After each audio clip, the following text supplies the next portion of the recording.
Hej, heter Åsa fra websiden til Synergi. Jeg skal lykke her fortelle deg hvordan du bøylegger en bok. Det første du gjør til sånn det gjør bøkene, så som vi tar oss om, av skeinen. Og tar du i livet til, så kan du lykke til å lyve bøkene. Du har heller alle søgene som ser perfekt ut, akkurat som du skal ta der. Så først du lykke innan knappen her. Klikk på knappen her, og hikker en egen fer etter bøkene.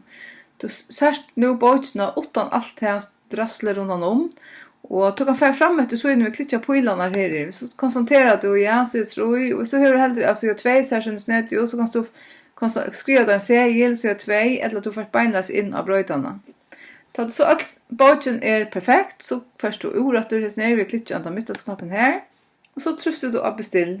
Legg i varekurven. Jeg får til avgjørelsen, for jeg har noe Thomas, så gjør det bare en demonstrasjonsbok, så jeg truster bare ja, her på. Og så kommer du til at du spyr, skal du lette det varekurvene og gøyme. Det sier du bare ja til at du klikker av det. Og så kommer du frem til hese søgene. Hvis du skal bestille bøkene bare ett antag, så har du ett eller, og hvis du skal 2, så kan du få opp etter, og så fremvis opp etter, så koster ikke noe mer. Og du skal sørge for at et flobein eller en prikker sender i Afhentos Expert, det gjør det standard. Og så først du gjør det. Og først før du gjør det, så nå jeg langt en kunde til. Jeg har bøylagt bøker før, så jeg langt en registreret bruker. Men det er du ikke, hvis det først før du gjør det. Så du skal køre flobein eller en prikk og herbein, du ny kunde. Og så aksepterer du her i vrem. Aksepter, og så trykker du videre.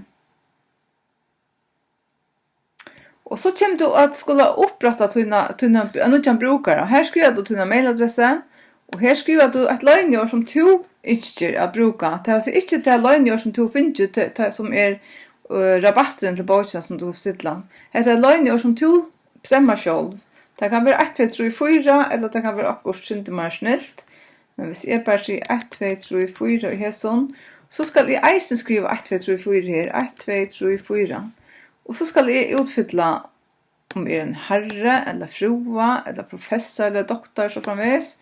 Og jeg skal skrive om fornavn, og jeg skal skrive om etternavn her nede. Så kan man velge sin føringer der, og du kan eisen ikke om du skal gøyme opplysningene, og om du skal ha flobein, om du skal ha nødgjørsbrev, og annars skal du ha akseptere her. Nå kan jeg ikke få gjøre til jeg har langt